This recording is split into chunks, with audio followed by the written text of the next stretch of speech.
Hey guys, it's Joe Tommaso. Some of you may know me from Connecticut News Alerts, while others will know me from the 15 Minutes With podcast that was recently featured in the New York Times and New York Post, slew of other newspapers, TV shows, and magazines across the country.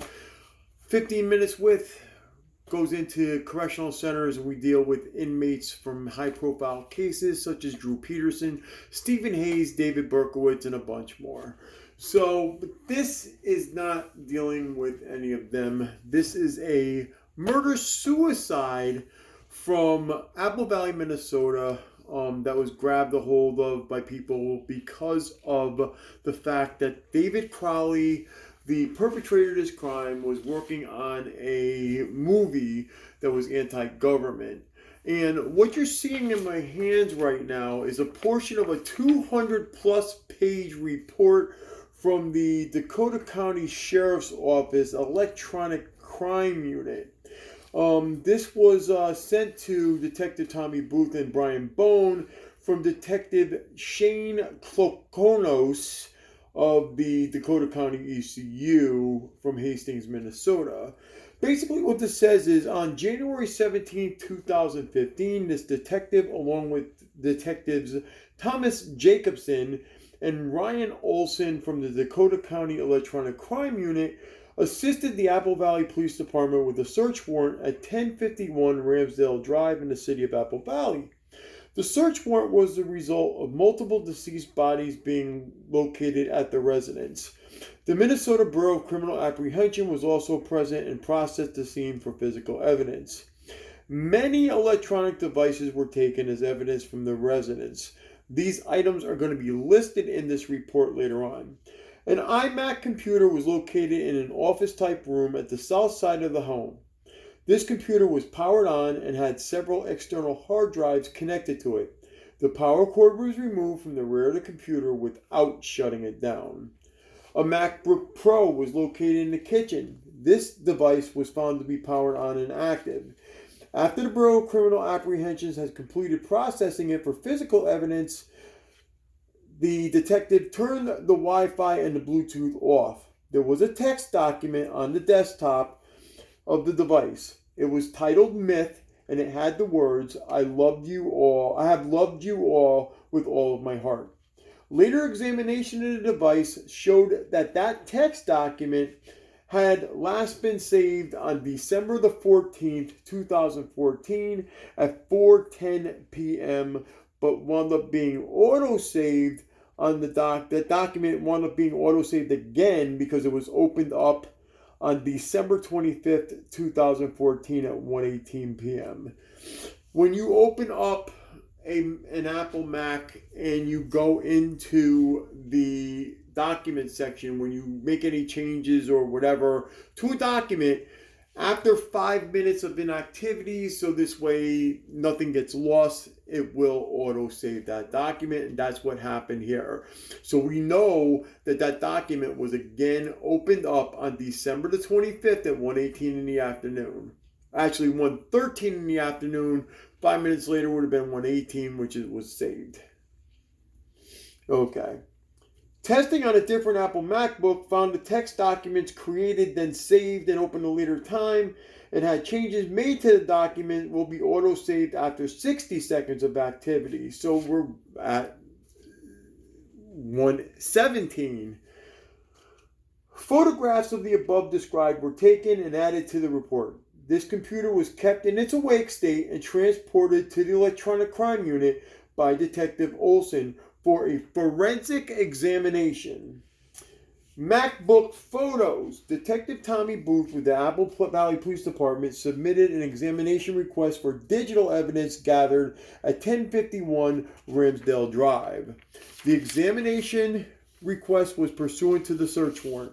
Detective Booth provided Dakota County Electronic Crime Unit with a copy of the examination request and the form and the search warrant using the following links to search warrant and examination request. This is the search warrant and the examination request forms, which are in the document, the full document. They're not in this one right here. Okay. The following items related to this case were received by the Dakota County Electronic Crimes Unit. This is just the first half. There is another partial page right there. Item number 1 is a black Apple iPhone 4 Model A1332. The serial number is there. Green case. Provider is AT&T. Item number 2 is the micro SIM card from item number 1. Item number 3 is a white Apple iPhone Model 5S from AT&T. Item number 4 is the nano SIM card from that Apple i5S. Item number 5 is an Apple MacBook Pro Model A1286 with a black case. Item number 6 is a 16 gigabyte blue USB drive that was plugged into item number 5. Item number 7 is an Apple iMac computer model A1225 with a keyboard and a mouse. Item 8, Western Digital 640 gig hard drive from the Apple iMac computer. Item number 9, Western Digital MyBook Studio external hard drive with GSA written on the outside. Item 10, G Technology 3 terabyte hard drive with GSB written on it. Item 11, Lacey external hard drive with BX written on it. Item 12, Lacey external hard drive with HHP or Hothead Productions written on it. Item 13, black Western Digital MyBook Essential external hard drive. Item number 14, Amazon Kindle Fire model C9R6QM. Item 15, black 128 gigabyte Microsoft Surface Pro with a pink keyboard and then the serial number.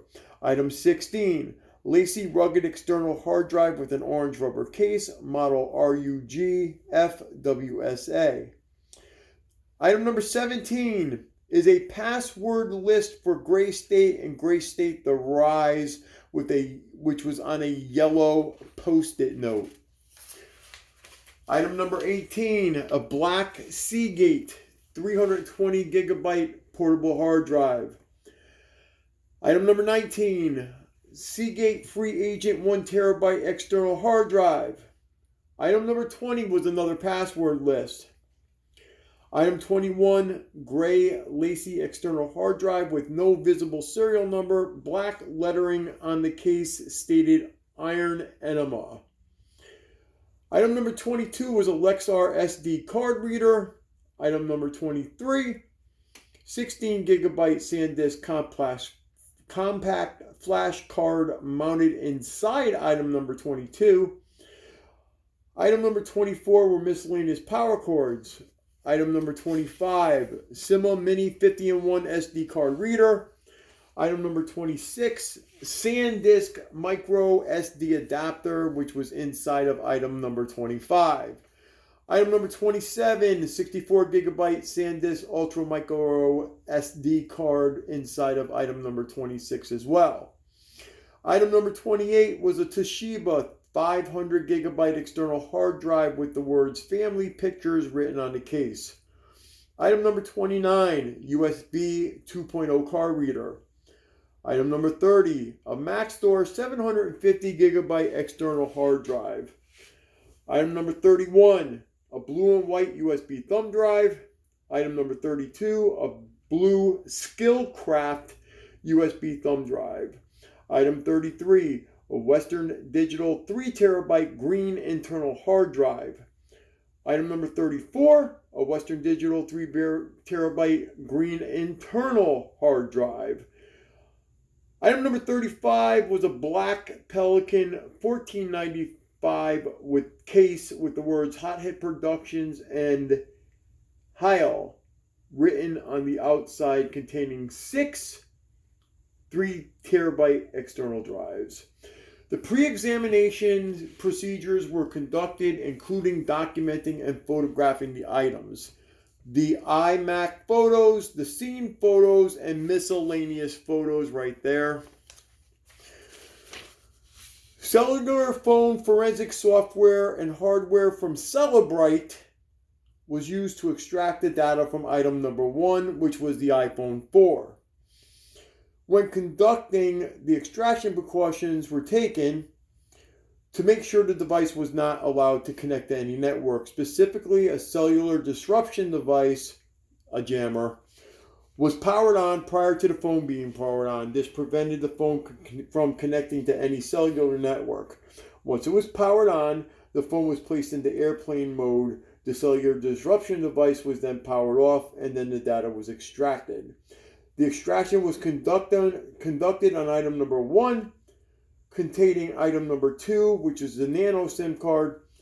Data extracted included phone books, SMS, MMS, email, IMs, calendars, apps, data, pictures, audio and music, videos, ringtones, call logs, and browsing data. So they pretty much had everything on the iPhone 4 that they looked at, no problem. Data from an application titled Day One, which is a journal, was found. Some of the actual entries were still on the phone. These journal entries were exported into a readable form. This device appears to have been owned and used by Mr. Crowley. The text messages found on the device and Day One entries indicated illegal drug use by the Crowley family. This information was forwarded to detectives at Apple Valley Police Department for further follow-up. Mr. Crowley also indicated in his journaling he would stay up for many hours screenwriting for a movie he was working on. A review of the timeline on this device showed it was last used on December 25th, 2014. Use the following link to view the Celebrite report. I just wanted you guys to see this right here so you see. This is Day One. This is the drug use and everything. It's right here in black and white in that first paragraph. Okay. So Celebrite logical of the drive, Celebrite filing system, Day One spreadsheet, Day One PDF exports, Day One zip exports. Item number 3. The Apple 5S was found to be locked with a 4-digit code that was not known, and no data was able to be extracted from item 3, which is the iPhone 5S. Items 5 and 7, which were found to be the main devices used by David Crowley, that's the Apple computers. The hard drive contained within item 7, item number 8, was removed from item 7 by Detective Jacobson. These items were examined by Detective Vaughn. See the following links for the reports pertaining to items 5 and 8.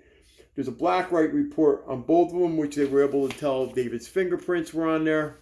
There you go, black-light report. Okay. And then Detective Vaughn's narrative. Okay. Items 9, 10, 11, 12, and 13 were external hard drives connected to item 7, the Apple computer. These devices were in a RAID configuration specific to item number 7. Because of the RAID configuration, an individual forensic image of each device could not be achieved. It was determined the drives would be connected to item 7 as they were discovered in the Crowley home on January 17, 2015 to preview the contents. The computer and the hard drives contained data relating to the movie, production, and editing. Nothing further was done with these items. Forensic software and hardware from Celebrite was used to extract the data contained within item number 14. So let's go back to item 14, shall we? Item 14 is the Amazon Kindle, the Fire. Okay. No information relating to the death of the Crowley family was found on this item. The contents on item number 6, 15, and 18 were examined by creating forensic images of the data contained within them using Access Data FTK Imager. Item 15 was found to be locked with a passcode when the device was powered on. Using the list of passwords, we're speaking about the item 15 is the Surface Pro.